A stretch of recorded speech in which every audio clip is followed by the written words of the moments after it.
بسم الله الرحمن الرحیم. السلام علیکم قدرمنو. حاضر یو د خپل پروګرام نیمه نړۍ سره، او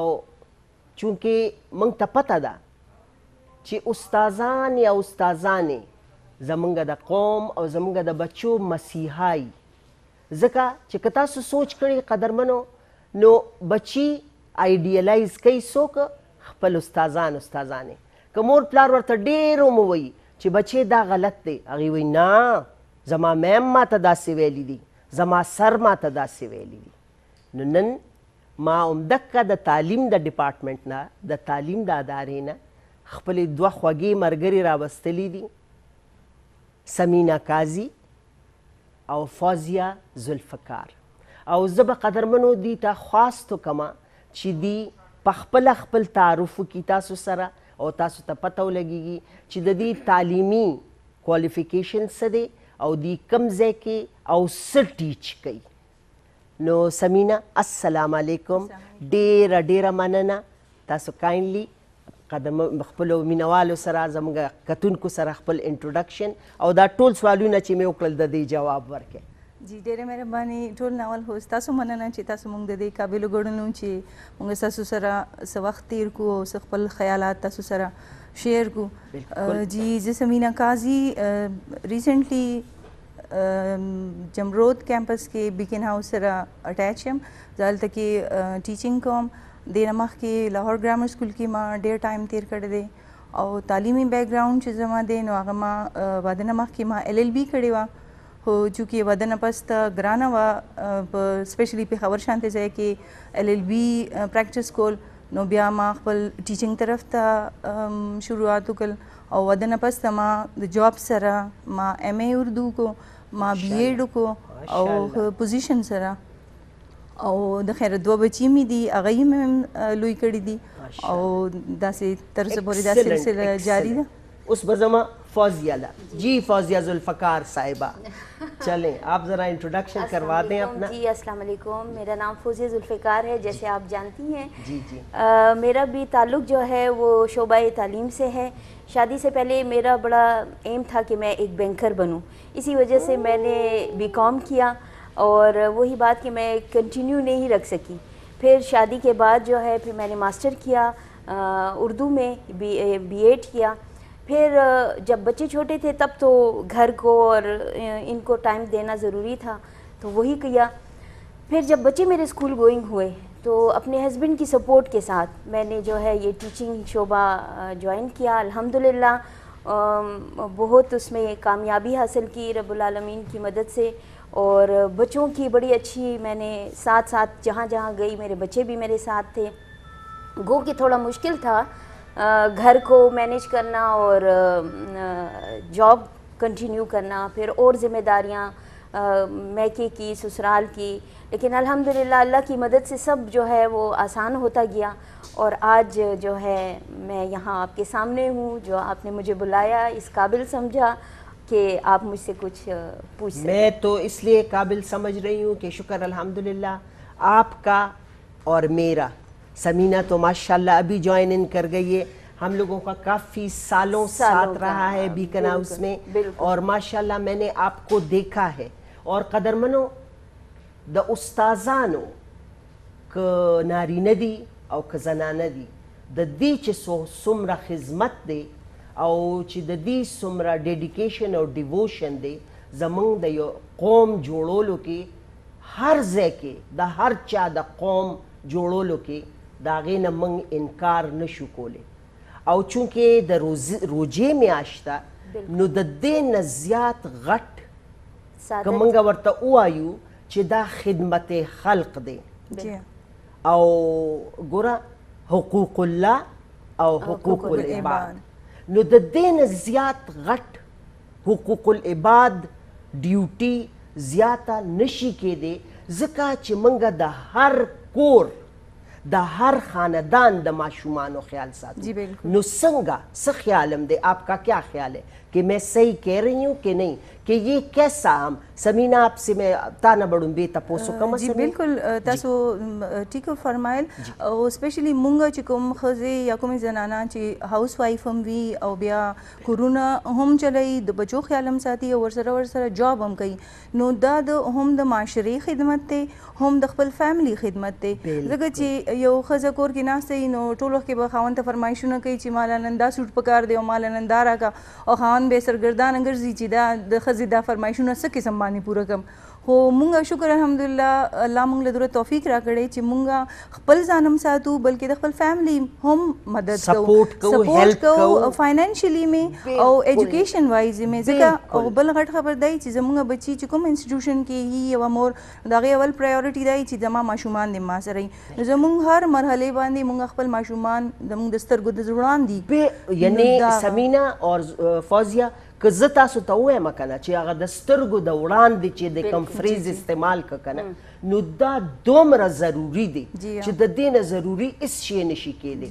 ځکه چې دغه کې موږ ته پته لګېږي چې زمونږ د بچي په کومه لار روان دي 24 غنټې څه اکټیویټیز دي ما چې څنګه عرض وکړو چې ما LLB کړې وه زما د والد صاحب ډېر خواهش و چې زه د LLB مخکې کنټینیو کړم بارټ لا دې وکړم خو چونکې بیا مینس کې د هغه وفات شو او بیا زما واده LLB نه فوراً بعد شو نو ما بیا بچو سره ګرانه وه نو ما بیا چې یو داسې او سمینا بچو سره مو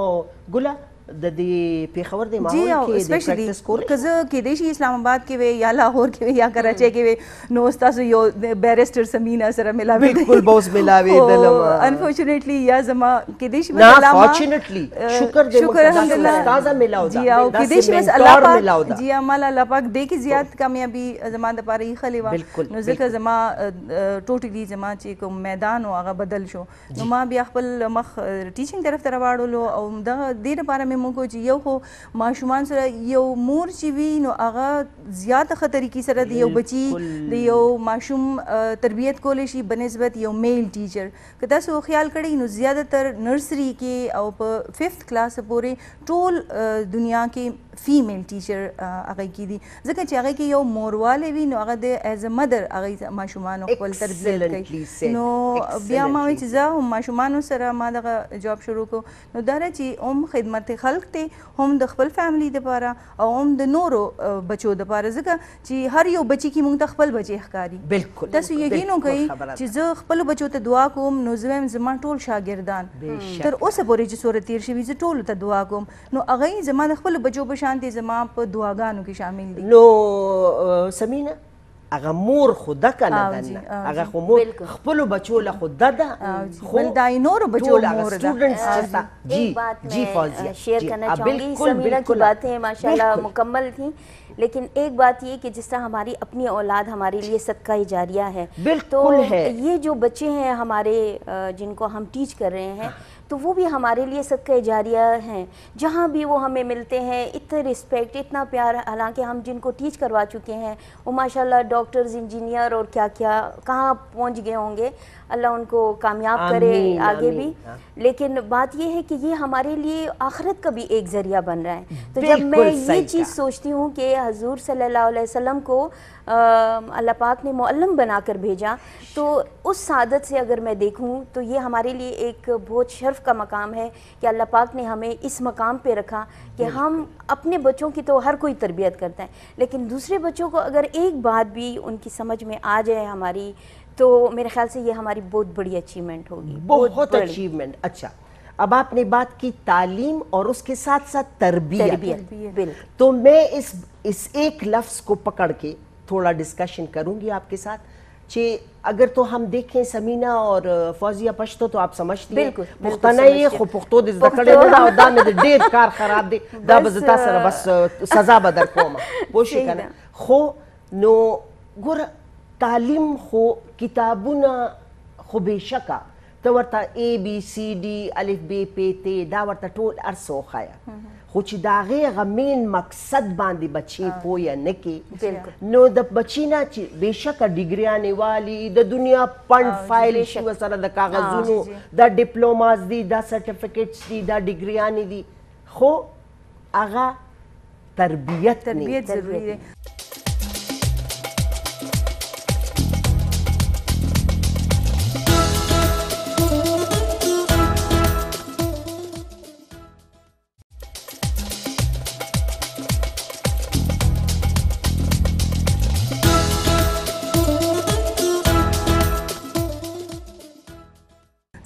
بچو ته وایم چې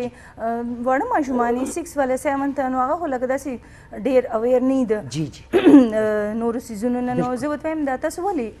مور پلار کو سکول ته رالیږي په ګرمۍ کې په ساړه کې فیسونه هم ورکوه لنچ تیار کا شوز پالش کا دومره په یخ ساړه کې نو بس یو ټیوټر دی ونیسي او کور کې دی کښېنئ تاسو دا ټول کتابونه دې در باندې ازبر کړي نو هغه په خپله هغه بچي وي او هغه یې خپله وایي میم دې دپاره چې مونږ دلته کې نور هم ډېر څیزونه زده کوو مونږ دلته ډسپلن زده کوو مونږ دلته د کېناستو پاسېدو طریقه زده کوو مونږ دلته کې د خلکو سره د انټراکشن په معاشرې کې نو بچي نن سبا دومره هر څه اویرنس دی او سوشل میډیا او ټي وي او هر څه باندې چې که واړه بچي هم دي نو هغه یې هم دا ریلایز کوي چې او موږ سکول ته راځو نو د هغې غټ مقصد دا دی چې مونږ دلته یو معاشري یو با مقصد یو فایدهمند فرد جوړ شو او مونږ خلکو سره د نیکۍ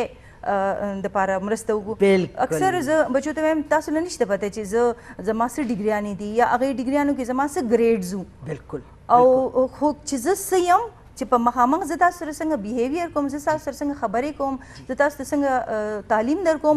دغه زه یم دا زما اصل دی. نو چې تاسو معاشرې کې سبا وځئ نو ټیک ته هغه ګریډز او هغه ډګریانې هم میټر کوي هغه هم په کار راځي خو چې اول تاسو انټرویو ته کښېنئ تاسو چې ته جاب کرایټیریا ته اول بس تاسو پرسنالټي ګوري چې څنګه تاسو خبرې کوئ تاسو باډي لینګویج څه دی تاسو سره تمیز څنګه دی تاسو په ټایم څنګه راځئ نو دا خبرې خو د تعلیم سره بالکل اچھا. فوزیہ آپ کی طرف آتی ہوں کہ جیسے سمینہ نے کہا کہ شکر ہے میری فیملی ہے میں نے کچھ سبق پہلے پڑھا کچھ شادی کے بعد پڑھا کسی نے سپورٹ کیا کہیں پہ مجھے کہا گیا کہ اس طرح کرو شکر مجھے کوئی پرابلم نہیں آئی. دیکھا آپ کا بھی گھر ہے بچے ہیں آپ خود اپنی بھی انسان کی ڈیمانڈز ہوتی ہیں ضرورتیں ہوتی ہیں وہ ہیں پھر آپ پڑھاتی ہیں آپ کی جاب ہے اور ماشاءاللہ آپ آج کل اللہ رسول کا راستہ بھی اختیار کر لیا ہوا ہے تو آپ پلیز کچھ اس کے اوپر بات کریں میرے ساتھ. بالکل جی یہی بات میں کہنا چاہوں گی کہ دنیا میں تو ہر کوئی کوشش کرتا ہے نا کہ بھئی میں نے یہ ڈگری لینی ہے یہ جاب لینی ہے میں نے اس پوزیشن پہ اپنے آپ کو معاشرے کے سامنے پیش کرنا ہے. سب سے بیسک یہ تو دنیاوی ہے کیونکہ اللہ پاک نے جب کہا ربنا آتنا فی الدنیا حسنۃ وفی الآخرۃ حسنۃ وقنا عذاب النار کہ پہلے دنیا اور پھر جو ہے آخرت کی ہوئی تو الحمدللہ میرا جو جیسے اور لوگوں کی زندگی گزری دنیا میں ہی اور دنیا کی اسٹرگل اور جو ماں باپ نے نماز روزہ جو ہمارے گھر کا ماحول تھا وہ جو ہم نے گھر تک سیکھا اور لیکن میں اب جب 40 سے اباؤ ہو گئی ہوں مجھے میں سمجھتی ہوں ایک شعور آ گیا ہے شعوری زندگی میں داخل ہو گئی ہوں تو اس وقت مجھے اللہ پاک نے اللہ کا بڑا شکر ہے کہ انہوں نے میرا جو تعلق ہے وہ الہدیٰ سے جوڑ دیا اور الہدیٰ جو ہے ادھر دورہ قرآن وغیرہ ہوتا تھا تو وہ میں بس سال کے جا کے اٹینڈ کیا اور بس جی پھر دنیا میں مگن ہو گئی. لیکن جب میں اکیلی ہوتی تھی میں بڑا اس بارے میں سوچتی تھی کہ کیوں صرف یہ 1 مہینہ جو ہے ہم نے اپنی اصلاح کرنی ہے یا ہم نے دین کو سمجھنا ہے باقی سال کے مہینے کدھر گئے. تو میں نے بڑی اپنے اندر اپنے نفس سے جو ہے جنگ کر سمجھے جنگ کی اور میں نے ہمارے یہاں پہ تھرسڈے کلاس جو ہے وہ ورکنگ وومنس کے لیے سٹارٹ ہوا تو میں نے وہ اٹینڈ کرنا شروع کی. آپ یقین کریں گی وہ تھرسڈے کلاس بھی مجھے اٹینڈ کرنا دنیاوی لحاظ سے بہت مشکل لگا بہت اس لیے مشکل لگا کہ ہر تھرسڈے کو کوئی ایسا کام ہو جاتا تھا ایسا کوئی چیز آ جاتی تھی کہ میں اس کو سکپ کرنا چاہتی تھی. لیکن وہی بات کہ بس اللہ کی مدد دی میں کہوں گی کہ مجھے اللہ نے اس میں استقامت دی اور یہ میری فرینڈ جو ہے یہ جو ہے اس نے بھی مجھے بہت مطلب ہم دونوں کا ساتھ جو تھا ایک دوسرے کو جہاں کہیں بھی یہ پیچھے ہٹتی تو میں اس کو نہیں تم نے کرنا ہے تم کر سکتی ہو تم 6 گھنٹے اسکول میں گزار سکتے ہیں ہم تو 2 گھنٹے 3 گھنٹے ہم اللہ کے راستے میں نہیں لگا سکتے. اگر تو دیکھا ہم عورت ذات عورتیں ہم سب کچھ کر سکتے ہیں اگر ہم گھر سنبھال سکتے ہیں, ہم پوری فیملی کو جیسے آپ کر رہی ہیں, بالکل جیسے اس ڈیوٹی میں تو کوئی آپ کے لیے مشکل نہیں آ رہا, کچھ نہیں آتا, کسی کو کوئی شکایت ہے نہیں, ہسبینڈ کو, بچوں کو. آپ یقین کریں اس کی وجہ سے ہمارے راستے اور اللہ نے ہمارے لیے آسان کر دیے, اس لیے کہ ہم نے دنیا کے ساتھ دین کو بھی ساتھ میں ملا لیا ہے. اور ایون جو ہم ٹیچنگ کر رہے ہیں, جو ہمارا مین جگہ ہے, تو وہاں پہ بھی ہمیں آسانیاں پیدا ہو گئی. جو اگر ہم اسلامیات پڑھا رہے ہیں یا منگا پدے اردو کلاس کی صدا سے ٹاپک وچ حضور صلی اللہ علیہ وسلم سرا اللہ سرا ریلیٹڈ یہ نو اگے کہ منگا اغدزان خپل چکم تعلیم منگا قرآن حاصل کرے دے نو اگے سر زمگا غلے سے نورم انہانس شی نورم اگا او بچی یا کم حدیثنا منگلا التا نیز دگڑی اگا منگا سرا ایڈب کو نو اگا بچی نورم شوق سرا او اگا سرا اوری بلکہ ما ہو تازب یقینا کوئی پخپل اگا باندے ما شمان تیرے دا وڑ دعاگانو کارڈز بھی نو آغا ما اغشت دی او بچوں کی میں تقسیم کری جو مون کلاس شروع کو واقعی نمخ کی مونگا چل کارڈز نکالیں پہلا مونگا آگئی کارڈز نے یو دو دعاگانی ہوئی بچوں کا انٹرسٹ ظاہر ہوتا ہے خب بچی مطلب خوشحال باندے ہوئی او ریئلائز کئی چی آو مونگلا لکد دین و سرا ہم اٹیچمنٹ پکار دے او مونگلا پکار دی چی مونگا دا اللہ رسول سرا ہم دا گور زبدی کیو خبر ایڈ کما چی دا سمر دا خوشحالے او دا فخر خبر دا چی ماشاءاللہ تاسو دا ٹول بچی لگیا ہے گروم کوے ٹرین کوے داغیت گائیڈ کوے لگیا ہے او ماشاءاللہ شکر دے گورا زمانگا دا گیلئی ہر پروگرام کے چی بچی نن سبا چی دی نو آگی پراپر نشی گائیڈ کے دے ذکا چی مور پلار دوارا بیزی لکا چی تاسو دوارا ورکنگ لی مور پلار دوارا نو آگی غخپلو بچو لدمرا ٹائم نشی ورکولے نو تاسو ماشاءاللہ آگا ٹائم کی دا ٹیچر ذمہ داری نورم زیادہ شی زکا چی آگا ٹائم آگا چکم دا آگئی پیک ٹائمی یا دا آگئی چی لرننگ کم ٹائمی آگا یو ٹیچر سر تیری گی نو کہ یو ٹیچر رہی سر دا ٹیچنگ سر دا خپل سبجیکٹ باندے کمانڈ سر دا اللہ و دا رسول دا لارینا خبری نو آگا پا آگئی کی زیاد مخی کی دیشی او آگئی ماشومان زیاد بہتر طور باندے گائیڈ کولیشی او ایون تس یقینو کہ اس زمگا دودرے زمخ کے زمگا فائنل رزلٹو نو یو مدر راگا او دومر مینا لکا مینس کے ہم راضی او خپل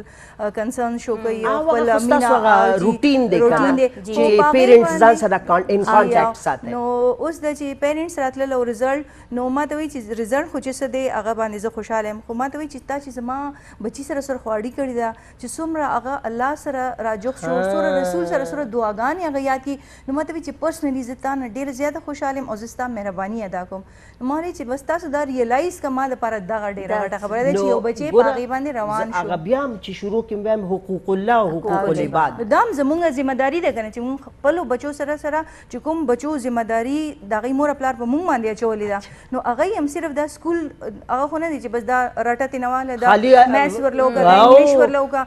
نور ولد دین و دنیا دا ورلن مخوا نو آگا پاگی پیرنٹس دیر زیاد چکم ایجوکیٹڈ پیرنٹس بھی او کم پوہی گی بدے خبر باندے نو اگئی دا دیر زیاد اپریشیٹ گئی چرکا مونگ سر خدا ٹائم نشتا بعض زمونگ دیتا پتہ زمونگا یو بلا مرگری دا نو چی زبتا خبر کم زم بچی لے دا خبر ہوئی دا غی بچی ہم سکول کی دی ستا بچی نما دا خبر تپوسو کو اگل نما پتہ چی ما والا ہوئی نا ہوئی چی خواہ دا خبر ما تے دا سٹا سکم مالا ہوئی تو ہے نا ہوئی تو کس لیے تو بتا رہی ہے نو تو خاندر موائم نو میں اگئی دومرا مونگ باندے اگا پیرنٹس ہم ڈیپینڈ کئی چی بس تاسو یہی کہنا تاسو زمونگا بچو دا اللہ تعالیٰ منگا باندی او دیر لوے احسان دے چی دا سے ٹیچرز شکر الحمدللہ قدرمنو ٹیچرز ٹولی او شانتی دی کہ میل دی کہ فیمیل دی کہ ہر قسم سکولونو کی دی شکر دے فرسٹ کلاس اغیق پر ڈیوٹی کئی او زمانگا دا بچی او زمانگا دا قوم چی دا سے رو مخ کے روان دے دنیا سر پا گلوبل لیول باندے راگے نو پا خاطر دا دے زکا چی منٹورز اور گائیڈ ورطا دا سے ملاو دی خود زبیام داوے ما چی شکر الحمدللہ چی گورا پا دغی باندے بزمون گیلا وا چی دا اسلام و دا دین ورطا سوک نخی اسلامیات لا دی قرآن لا دیلا پا کریکلم کی پا سبق کے دیر لگ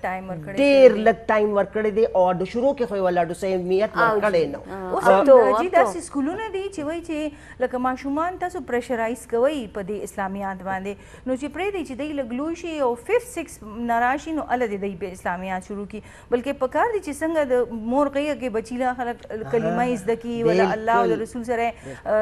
تعارفو کی ور سرا نو دا شانتے بیا سکول کے پکار دی چی او ماغا هغه سلسله ورسره جاری ساتي او شکر دی نن سبا اټ لیست کې پی کې سکولونو کې چې کوم که سرکاري سکولونه دي او کنه دا پرایویټ سکولونه دي نو د اسلامیان باندې کافي زور ورکوي او مور پلار هم پکې انټرست اخلي ځکه چې ای تم پته ده کار دی چې اوس انټرست علي.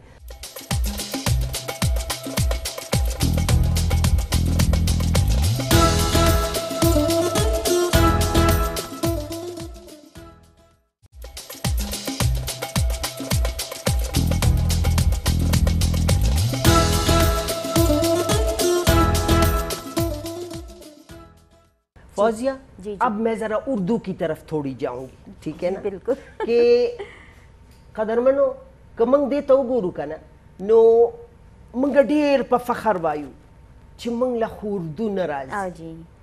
خو دا د خوشحالۍ خبره نه ده, دا ډېر د افسوس خبره ده. اردو زمونږ قومي ژبه ده, ولې منګ له نه راځي چې موږ د پښتو سره سره انګریزي زده کولی شو, د پښتو سره سره نورې ژبې زده کولی شو, نو خپل قومي ژبه ولې نه زده کوو او دې باندې فخر ولې نه کوو؟ تو فوزیہ آپ جب اسکول میں جب آپ آج کل پیرنٹس کا کیا اس کے وہ ہے تصور ہے؟ جی اس کے بارے میں تو میں یہی کہوں گی کہ ہمارے جو یہ انگلش میڈیم اسکول ہیں تو وہاں پہ تو اردو کے ساتھ بڑے افسوس کی بات ہے کہ سوتیلا پن اس کے ساتھ کیا جاتا ہے اور اس کو مطلب اتنا پریفرنس نہیں دی جاتی جتنی کہ انگلش یا باقی سبجیکٹ کو. یہی وجہ ہے کہ جتنے ہمارے بچے ہیں وہ اردو کو ایک بھلا سمجھتے ہیں, بہو بھلا ہے ان کے لیے کہ یہ کیا ہے, یہ کیسے یہ ہم کریں گے یا وہ. لیکن وہی بات کہ افسوس ہے ہمارے اپنے بڑوں پر ہی, کیونکہ ہمارے بڑے جو ہیں وہ ذہنی طور پہ ابھی بھی غلام ہیں اور وہ جو ہے انگلش کو ایز اے لینگویج سمجھنے کے بجائے اس کو ایک نالج اپنا سب کچھ کرتا دھرتا سمجھتے ہیں. ہاں جی وہی اپنا اگر آپ کو انگلش آتی ہے تو آپ بڑے یہ بہت نالجیبل ہے. اگر آپ کو کچھ نہیں آتا لیکن انگلش آتی ہے, انگلش آتی ہے, اور اگر بہت کچھ آتا ہے لیکن آپ انگلش میں آپ اپنے آپ کو ایکسپریس نہیں کر سکتے تو اٹ مینس کہ یو آر نتھنگ. ہاں تو میں یہ کہوں گی کہ ہمارے کے پی کے میں تو خیر اب الحمدللہ اردو اسلامیات ان چیزوں پہ بڑی توجہ بھی دی جا رہی ہے, اور دوسری بات یہ کہ ہمارے یہ جو ارد گرد ماحول ہے میں دیکھتی ہوں پشتو زبان جو ہے اس کو بہت پسند کیا جاتا ہے اور اس پہ فخر محسوس کیا جاتا ہے کہ وی آر پٹھان یا پشتو. ایون کہ ہمارے گھر میں اردو بولی جاتی ہے لیکن میرا بیٹا ماشاءاللہ اتنی اچھی پشتو بولتا ہے اور اس پہ فخر محسوس کرتا ہے.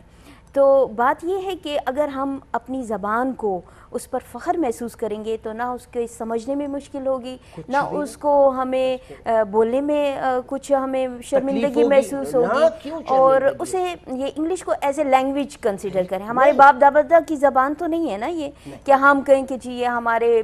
باپ دادا کی ہم نے یہ سیکھنی ہے ہر حال میں. چلے میں کوئی تھوڑی سی ایڈ کر دوں کہ چلو ہماری ایک ضرورت ہو سکتا ہے کبھی ایسا وقت آ جائے کہ کہیں کسی گروپ میں, کسی معاشرے میں, کسی سوسائٹی میں یا کہیں باہر جانا پڑے اور کسی جگہ بیٹھنا پڑے تو ہم بات چیت کے قابل ہو سکتے ہیں. یہی صرف ہماری ضرورت ہے, لیکن اس کو زندگی کا مقصد نہیں بنانا چاہیے. اچھا اب آتے ہیں ذرا تھوڑا پھر خدمت خلق اور حقوق العباد پہ. تو آپ کا کیا خیال ہے کہ ٹیچنگ حقوق العباد کا فرض ادا کر رہی ہے سب دیکھتے ہوئے آج کل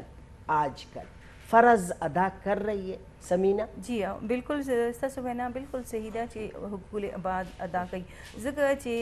الله تعالی هم دا حکم دی چې زما د حقوق سره سره تاسو به د بندګانو حقوق ادا کوي او تاسو دا هم پته را چې الله خپل حقوق معاف کوي خو د بندګانو په نیز باندې چې هغه کوم حقوق دي نو هغه به هماغه بنده تاسو معاف کوي چې چا سره زیاته شوې ده یا ایز ا وایف یا ایز ا مدر یا ایز ا ټیچر چې تاسو کوم حقوق دي تاسو کوم فرایض پکار دي او د بچو باندې تاسو باندې کوم حقوق راځي هغه تاسو پوره کوئ. نو ظاهر ده د معاشرې په جوړښت کې او د معاشرې په یو سټریم لاین کې راوستو لپاره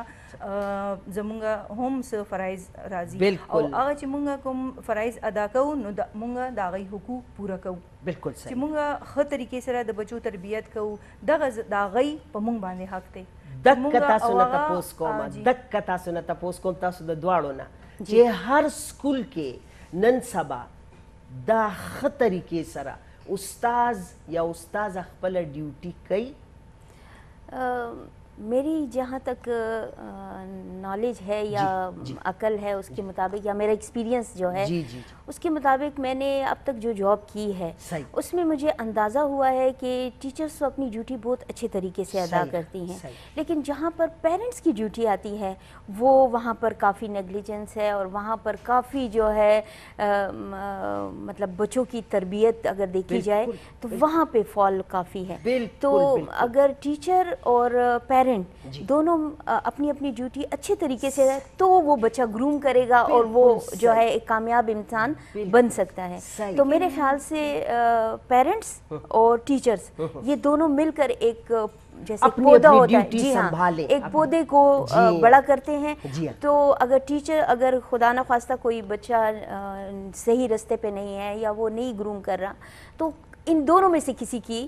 جو ہے وہ کمی ہے. تو اب تک جو دیکھا ہے استاد جو ہے وہ آج کل کا کوریکولم ہی ایسا ہے کہ وہ یہ بھی کروانا ہے, یہ آرٹ میں بھی میوزک میں بھی اور ہر لحاظ سے ان کو پرفیکٹ بنانا ہے اور وہ کوشش کر رہے ہیں کیونکہ وہاں پہ ایک ٹیچر نہیں ہوتا, 5-6 ٹیچرز مل کر ایک بچے کو کر رہے ہوتے ہیں, پروان چڑھا رہے ہوتے ہیں. لیکن دوسری طرف پیرنٹس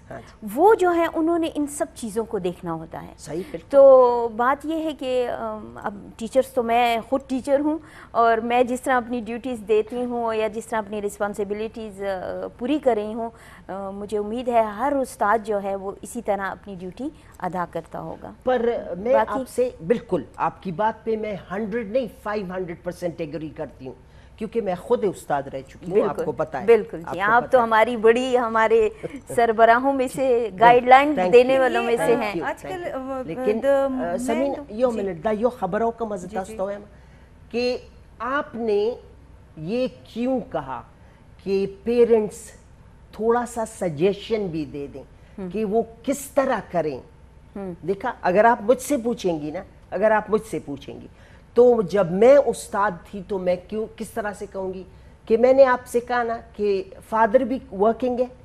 مدر بھی ورکنگ ہے, وہ تھکے ہارے گھر آتے ہیں, ان کے پاس ٹائم نہیں ہوتا, وہ اوور ورکڈ ہو گئے ہوتے ہیں, دومره ستړي هغې اجزانان چې هغې سره بچو له ټایم نه. ٹھیک شو کنه نو هغې د بچو نه دا تپوس نه کوي چې سکول کې یا کالج کې یا یونیورسټۍ کې ټوله ورځ کې څه شوي نو هغې د خپلو بچو نه اډو خبر نی هغه ټوله معامله او جنجټ د استاز په سر نو استاز خو هغه ته هغې نشي حل کولی چې تر څو ورسره مور پلار ناست نی.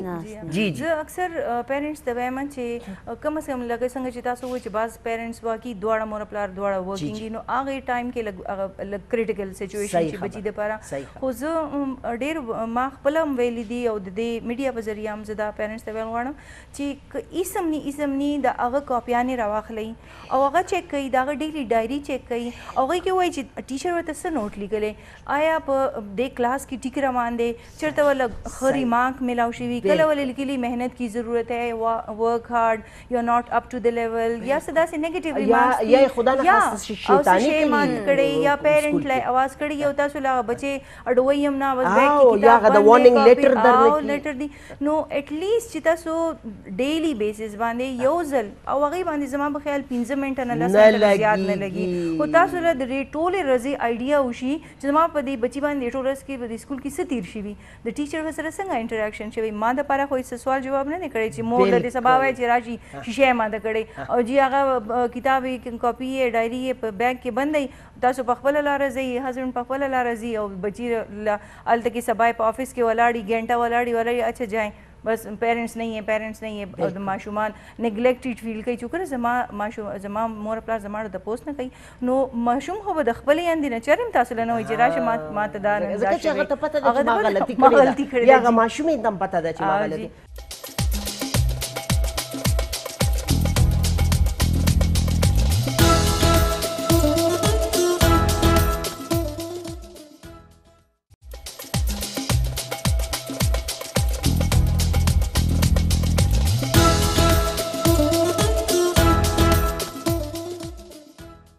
فوزیہ کیا اپنے بچوں کا کیا، جب آپ کے بچے اسکول میں پڑھتے تھے، جب میں ادھر تھی، تو آپ ان کو رات کو تھوڑا ٹائم دیا؟ بالکل بالکل،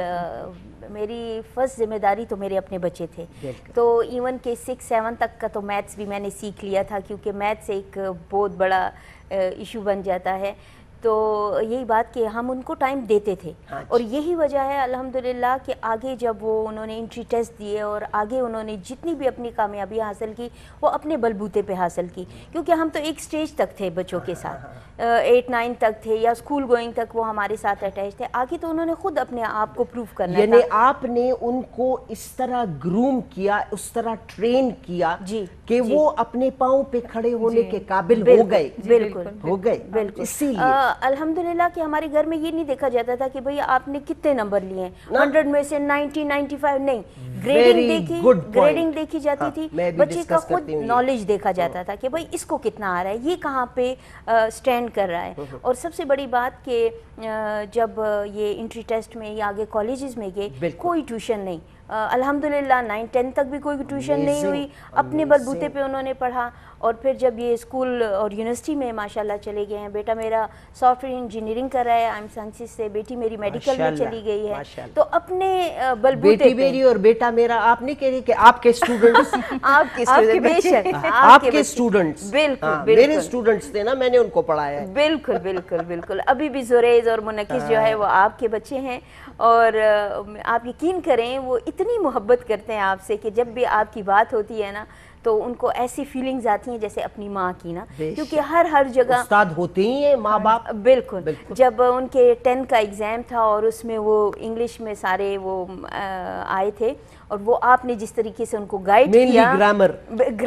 اسپیشلی انگلش گرامر، تو جو جتنا انہوں نے آپ سے سیکھا ہے میرے خیال سے کسی انہوں نے ٹیچر اور سے نہیں سیکھا ہوگا نا. تو ماشاءاللہ ماشاءاللہ یہ آپ کی ایفرٹ اور استاد کی ایفرٹ ہے. بالکل، یہی تو میں کہہ رہی ہوں کہ شکر الحمدللہ کہ آج آپ کو میں نے بلایا ہے، اور ماشاءاللہ میں اپنے خوگو درنو خوگو پیرنٹس تدا دغه یو قسم لا یو میسج کنوي کومه چې دا استادان چې څه کوي، موږ چې څه کوو دا د دې دپاره چې زموږ قوم سباله ماشاءالله ماشاءالله په داسې لیولي چې هر ماشوم پکې چې څه ډیوټي او څه رول ورکېدی شي چې هغه کولی شي. اچھا، آپ نے ایک بڑا بہتر پوائنٹ ریز کیا، امیزنگ، کہ سمینہ اور کیا فوزیہ، کہ آپ نے کہا کہ میں ان کے مارکس کو نہیں دیکھتی، میں ان کے گریڈز کو نہیں دیکھتی. بالکل بالکل. میں کیونکہ ہر بچہ تو نہیں نا ایک لیول پہ نہیں ہوتا، 5 انگلیوں میں بھی فرق ہے. اکثر میم آتے ہیں پیرنٹس تو وہ کہتے ہیں جی میرے بچے نے کون سی پوزیشن لی ہے، فرسٹ آیا ہے، سیکنڈ آیا ہے. تو وہ یہ نہیں دیکھتے کہ صرف فرسٹ سیکنڈ آنا بات نہیں ہے، بچے نے کیا سیکھا، وہ کس لیول پہ آ گیا ہے، یہ چیز کاؤنٹ کرتی ہے. امپروومنٹ کیا، امپروومنٹ ایز اے ہیومن امپروومنٹ. ایکسلنٹ ورڈ، ایکسلنٹ ورڈ. بالکل. دیکھا کہ یو بچے اسکول ته راغی او هغه دا کال تیر که یا 2 یا 10 چې څومره وخت تیر که او هغه اسکول پریدي یا مخکې کلاس ته ځي، نو هغه ماشوم کې د انسانیت په طور باندې څومره تبدیلي راغله، هغه ماشوم کې پوهه څومره راغله، هغه ماشوم څومره گروم شو، تربیت یې څومره وشو. دا خو هر مور پلار راځي او د اول به د نمبر ته پوس کوي، فرسٹ راغلی دی کلاس، سیکنڈ راغلی، سوره پرسنټیج یې سوره دی، تیر شوي ځل خو داسې اوس دا غلط دی. بالکل. هر یو بچی خپل لیول وي، اوس کلاس کې هر یو بچی خو فرست نشي راتلی، او دا د الله تقسیم دی، او موږ له پکار چې د الله په تقسیم باندې خوشاله یو او راضي شو به شکر نو چې دا دی. تاسو دا وګورئ چې تاسو بچی زده کړل، تاسو بچی که ایون که هغه په اردو کې دی، که په هغه انګلیش کې دی، که په هغه میتھس کې دی، نو هغه د ژوند بل کال دپاره دومره شو چې هغه او د سکول طرف نه دله سرټیفیکیټ ملاو شو چې دی اوس د بل کال د امتحان سره یو نوي کلاس سره د کېناستو قابل شو. نو دا قابلیت هم ډېره غټه خبره ده چې یو بچی ټول کال په ګرمۍ کې په ساړه کې سهار پاسه او زه او راځه، نو صرف هغه نمبر یې خو بس زمونږ معاشره داسې ده چې هر څه بس په نمبرو باندې دي. که تاسو نمبر که ایون ډېر په افسوس سره وینا ده چې دا ماشومان ولې نقل کوي، خو بس دغه د نمبرو دپاره که نو نه ای خو دا نه وایي چې موږ نه به سبا انټرویو کې دا تپوس کوي چې دا نمبر یې څنګه وي. نه نو دا خو ګوره زما خبره وره تاسو فوزیه او سمینه دا زموږ دا د بچو ګناه نه ده کنه. او جی دا زموږ د پیرنټس دا دا ایز ا پیرنټ زموږ ګناه چې هغه لارې هغه خپل ځان له چې خد دا طریقه نه ده نو بیا په دې طریقه به دا نمبر والو. او بیا ډېر افسوس خبره دا هم ده چې بعضې پیرنټس هم بچي داسې ګایډ کوي چې لکه موږ سره ایون ظاهره ده زموږ کمرشل انسټیټیوشنز دي او ډېر غټ غټ فیسونه دي نو هغې کې د هر قسم او زیاتره هم د غټ کورنۍ نه بچي راځي نو هغه وایي چې بس خیر دی موږ خو به پاس شو میټرک کې خو به نمبر یې والو میم بس چې دې کلاس نه وځو چې دې کلاس نه وځو. نو هغه وخت کې یو ټیچر له ډېر افسوس ورځي چې وګوره د دې مایند سیټ داسې جوړ دی د دې په کور کې داسې گفتگو کېږي یا د دې د خپل مور پلار پته ده چې که زمونږ فیل هم شو یا که زمونږ د سکول نه شکایتونه هم راځي نو بس ټیک ته خیر دی بل کلاس او د میټرک کې به څه نه څه طریقې سره مونږ نمبر یې واخلو او مونږ وبوځو د دې کالج سکول نه. نو دغه ځای کې هم پیرنټس له پکار دي چې لکه ماشومان داسې طریقې سره نه ګروم کوي او یا دا خبرې دي د هغوی په مزغو کې نه اچوي ځکه چې هغوی وړوکي دماغونه یې کمزورې او هغوی چې بس یو خبره یې په دماغو کې اونخلي بس په هغې باندې به هغوی خپل ژوند کوي. اوس زموږ سره یو ماشوم دی د یې هم ورله سبق ښیي په 7 کلاس کې نو ما ورته وایي بچی سبق وایي هغه بالکل سبق سره شوق نشته او صرف بس کرکټ سره ډېر زیات شوق دی. نو ما ورته وایي بچی وایم سبق وایه دا خو چې ته سبق نه وایې نو فیل به شي او ته وګوره دا هلکانو له اردو ورځي انګلیش ورځي اسلامیات ورځي نو تا له هېڅ نه درځي. نو ما له وایي چې میم بس زه خو اتم نه پس ته سبق پرېږدم او زه به کرکټ اکیډمي جوین کوم نو زه به بس زه څه کوم چې سبق وایم. نو ما ورته ویم ګوره مې سبا به تا نه خلک انټرویو ولي مې ته به غټ کھلاړي جوړ شي نو مې بیا به تا نه انټرویو ولي مې تا نه به بعض انګلیش کې تپوس کوي بعضې به درنه اردو کې تپوس کوي نو چې نه تا له اردو درځي نه تا له انګلیش درځي نه تا له خبرو طریقه درځي نو مې بیا به څه کوې. نو ما ته څه وایي وایي میم یو شپږ میاشتې به وایي لینګویج سینټر کې وایي داخله والم نو وایي انګریزي به زده یا خدایه پاکه نن سبا خو زموږ بچي ماشاءالله سمارټ هم دي نو دومره زما خندله او خبره موږ انجوای کوو ما دې سره خپل کولیګ سره هم شیر کا مې ګوره مې بچو له داسې د هر څه پته ده چې هغې وایي چې خیر دی که انګریزي نه راځي یو شپږ میاشتې کې بس زه تشه انګریزي زده کړم او بس چې مال انګریزي راځي نو بس بیا خو ما هر څه مال راځي. نو دا غلط ټرینډ دی چې کوم زموږ ما خو ویل کنه چې که مور پلار بچو ته یو پازیټیو سوچ ورکړي د هر یو څیز په باره کې د دنیا د سبق د ژوند د دین اسلام نو دا بچي به ماشاءالله دومره صحیح طریقه باندې لوی شي چې د هغې نه به بهتر انسانان رسوکي نه خو دا زموږ د خلکو خپله غلطي ده چې موږ ورته دا نه وي. اچھا اب میں آتی ہوں ایک دوسری لک شانتی با لیول برا بوزو لاړ بشو چې کله ماشومان لوی شي تاسو میندې موږ میندې پوه شوې که نه جي او د کریر کالجز ته لاړ شي او یونیورسټو ته لاړ شي نو بعضې وخت داسې راشي چې میندې پلاران لږ شانتې یو غلطي وکړي د بچي شوق دننه بل څه دا ډېر کامن او ډېر ټیپیکل ده که نه او مور پلار پې بل څه شی ور امپوز کوي. مونږ خپل فیملی کې زما خپل ماشاءالله خویندې ټولې ایجوکیټډ دي او زما یو خور د هغې زوی دی وسیم او هغه ماشاءالله ډېر زیات د شروع نه ټیلنټډ و او هغه انجینرینګ طرف ته دومره شوق و چې سټوای به ورله چا راوړه نو بس هغه به کېناستو پیچکسونه به ورپسې راواخیستل ټول به یې کلاو کو او بیا به یې خپله جوړولو نو هغه لکه د هغه وایي چې ما بچپن نه پته لګي چې د دې ماشوم ټرینډ یا دماغ څه طرف ته دی الله تعالی په څه شي باندې ګفټ کړی خو بیا زما هغه خور هغه چې ورته وایي پړې لیکې جاهلانو with due apology with due respect with due apology and respect رښتیا چې پړې لیکې جاهل او چې نو زما خپله خور ایجوکیټډ ده هغه نه زما داسې خوښي چې دا سټیتسکوپ یې په غاړه کې اچولی او زما زوی ډاکټر یې او سپین کوټ یې اچولی ته خدای دې پنې نو بس هغې څه نوم هم دی د خور زما خور ناهید نوم دی ناهید د خدای دپاره پرېږده چې هغه ماشوم هغې پې خپل تڼی شنې کړي هغې پې خپله وکړه خو پري میډیکل یې په دغه کې اف ایس سی کې وکړو نو نتیجه به هماغه راتله چې کوم ایکسپیکټډ وه چې لکه ماشوم د زړه نه و سبق د زړه نه و بایو کې پاتې شو بس هغه بیا تاسو ګورئ چې 3 میاشتې کې هغه د 2 کالو سبق په درې میاشتې کې کور اپ کو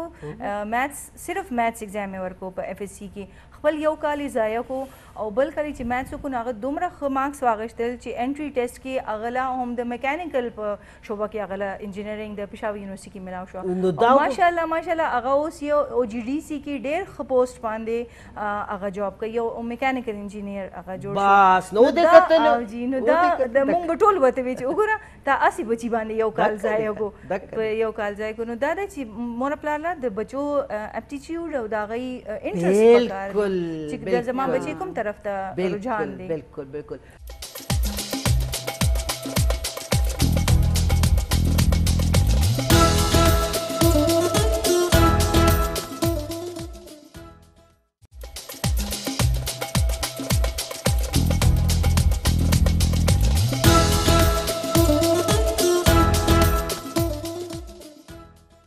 آپ کا کیا خیال ہے فوزی؟ میرا خیال اس سے تھوڑا سا مختلف ہے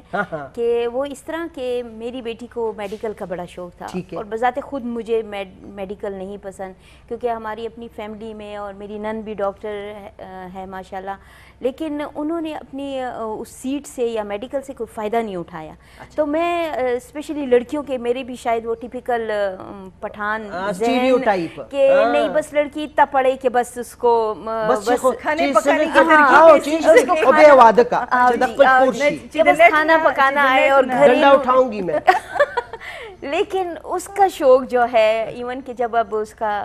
ایڈمیشن ہونا تھا ساری کالجز میں یونیورسٹیز میں بند ہو گیا اور میں اس کو یہ کہ تم سے یہ بھی رہ جائے گا اب تم سے یہ بھی رہ جائے گا لیکن اس نے یہی کہا کہ نہیں میں نے جانا ہے تو ایپتھمالوجی آئی سائڈ پہ اور وہی بات کہ کافی سارے جب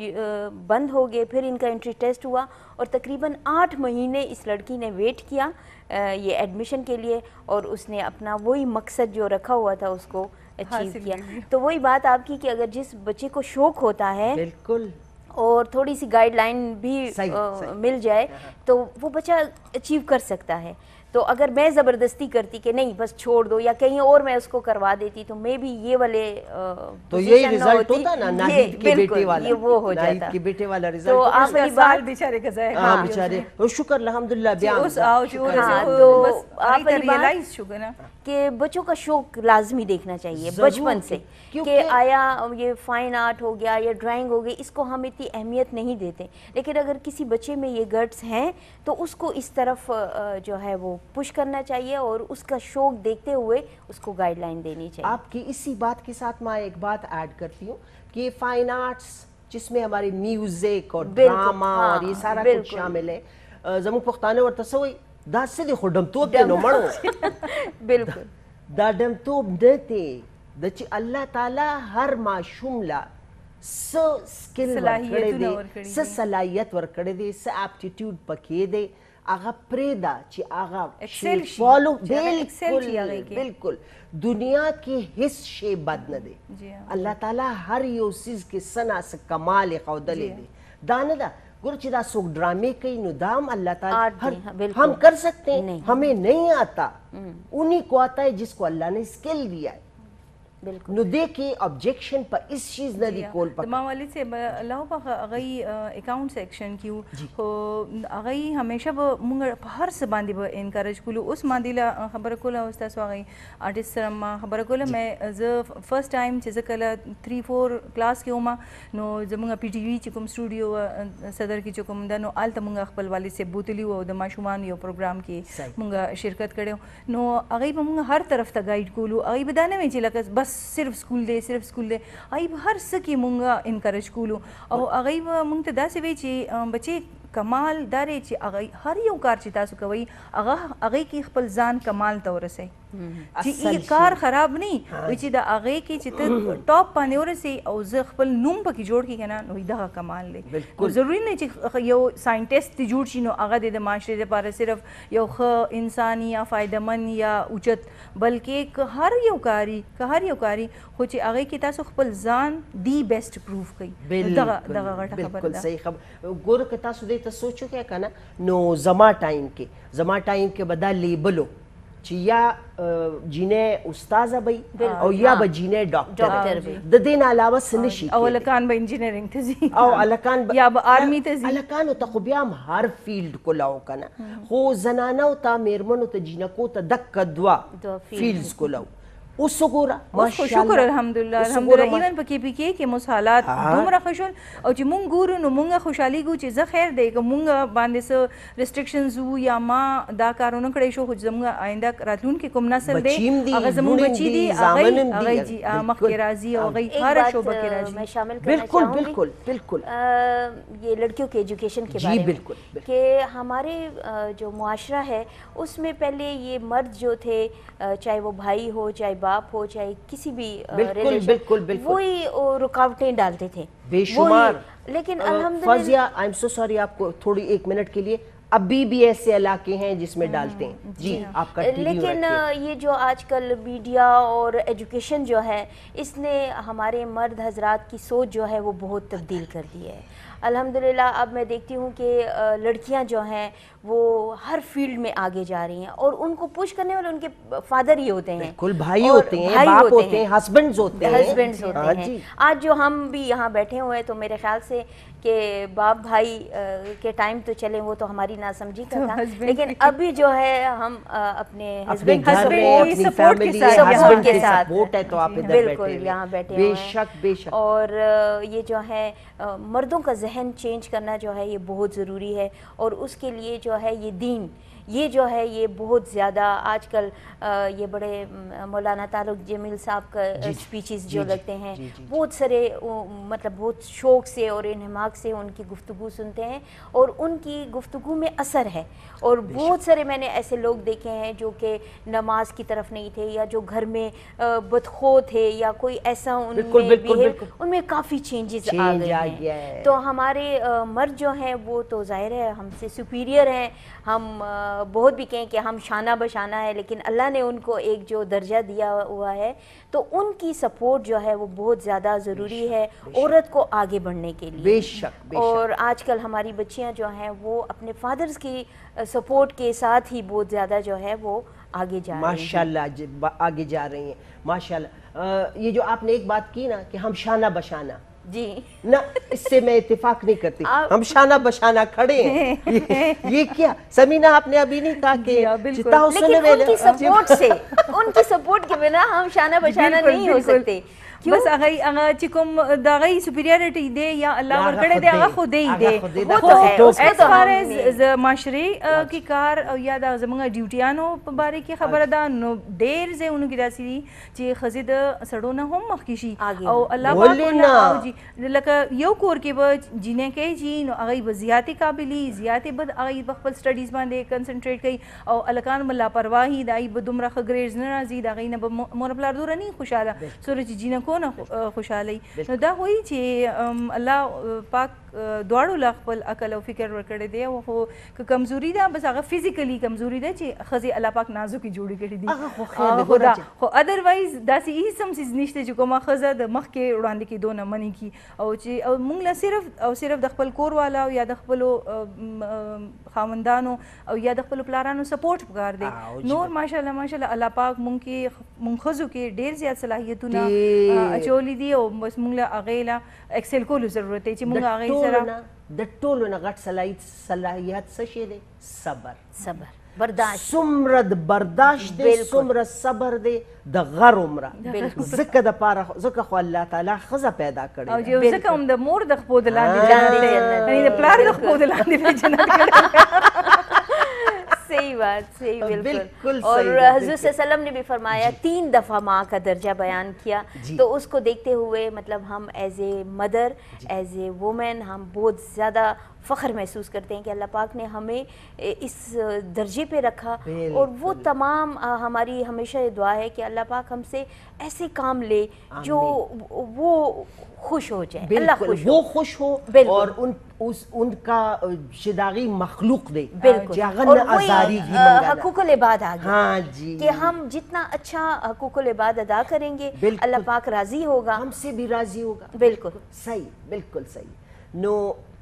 ډیره مننه ډیره ډیره مهرباني. آپ کا بھی بہت شکریہ. تاسو ډیره مننه. جی ډېر تاسو ما خوند سره یې خو وکړ. تاسو مخکې ملاقات نه شوی خو فوزیه نه او زموږ نورو کولیګز نه ما تاسو ډیر زیات تعریفونه او صفتونه اورېدلي چې زموږ هیډ وا خو چېرې موږ سره د هیډ په شانتې موږ سره چېرته سلوک نه کړی چې هغه تندې راچولی او یا چشمې په تدریخي او دا خو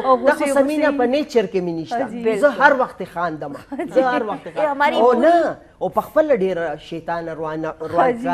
هر یو خندا ټوکې دا مې ډېر مستي. نو چې دوی ما ته ریکویسټ وکړو چې تاسو دوی کنسلټ کړي نو بیا دوی ما ته ریکویسټ وکړو چې میډم موږ سره مې خبرې اترې کول غواړي نماینده خو زما خوش قسمتي ده چې تاسو سره ملاقات هم وشي او د دې په ذریعه که زموږ یو څو خبرونه یا پیرنټس یا د ماشومانو نیغه لاره باندې روان شي یا زموږ د خبرو نه هغوی له څه کلو میلاو شي څه ګایډنس ورته میلاو شي نو بس موږ وایو چې زموږ ډیوټي ادا شوه. ډېره مهرباني. قدرمنو تاسو به پروګرام کتلی د خندا د ټوکو نه هم ډکو او د لوکوټي میندو پلارانو ته د نصیحتونو نه او بچو ته هم چې بچو زما بچي د هر قسمه خیال ساتئ. دا ستاسو وخت دی د تعلیم د سبق د زده کړې چې سبا له لوی شي له خیر سره په خپلو خپو ودرېږئ ټول جینکۍ هلکان بیا خیر دی د مزو وخت هم شته. نو اجازت غواړو د الله په امان. السلام علیکم.